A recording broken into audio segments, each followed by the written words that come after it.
for the world's indigenous people जोटा आमे ओडिशा रे अंतरराष्ट्रीय आदिवासी दिवस हिसाब रे पालन करूछु।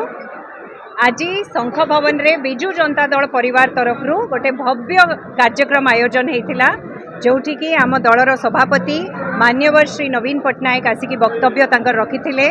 आज ओडिशा राज्य सारारू आमर जनजाति भाई भौणी माने एठी एकत्रित होइथिले। ओडिशा रे अन्य जगार भी बिजु जनता दलर कार्यक्रम चली।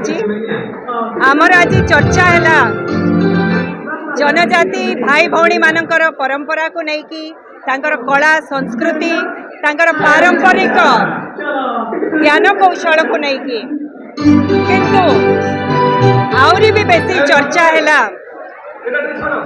जनजाति भाई भौणी मानकर सशक्तिकरण को लेकिन तांकर अधिकार को लेकिन आपण माने समस्ते जानिचंती बिजु जनता दल सेवा भित्तिक राजनीति रे विश्वास रखे आउ सशक्तिकरण भित्तिक शासन रे विश्वास रखे।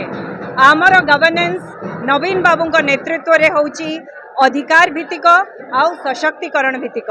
सेतिपाई 24 वर्ष शासन काल रे आपण जनजाति भाई भौणी मानक पई अनेक एमती कार्यक्रम करा हेची जोटा कि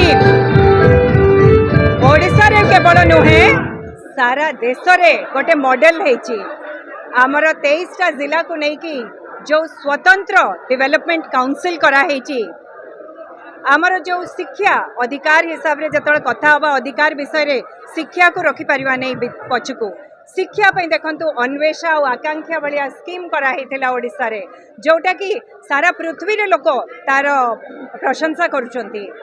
ओडिशा रे ओडिशा आदर्श विद्यालय करा हेथिला प्रत्येक टी ब्लॉक रे एवं स्मार्ट स्कूल श्री नवीन पट्टनायक देइथिले प्रत्येक पंचायत को। महिला मानकू आम जनजाति रे थिबा भाई भौणी मानकू मिशन शक्ति रे शामिल करा हेथिला। एमती अनेक कार्यक्रम आमे सेंट्रल गवर्नमेंट को लेखिथिलु आमर 169 जनजाति कम्युनिटी मानकू सेंट्रल लिस्ट रे मिसेइबा पई। तो बिजु जनता दलर राजनीति सबु बेले अधिकार और सशक्तिकरण राजनीति। आमे शिक्षा सहित परंपरार भी सम्मान करुचु, आमे रोजगार सहित ऐतिह्यर सम्मान करुचु आउ आमे सशक्तिकरण सहित कला संस्कृति सम्मान करुचु। तो आपण मान समस्त को आउ थरे आजिकार दिवस अशेष अशेष अभिनंदन। धन्यवाद। आमे बिजु जनता दल समय आपण माने समस्ते देखिचंती कौन काम नवीन पट्टनायक सरकार करिथिले। एटा आमे कहूनु आज्ञा एटा गाँ गाँ रे छोट छोट पिला माने जानिचंती। धन्यवाद।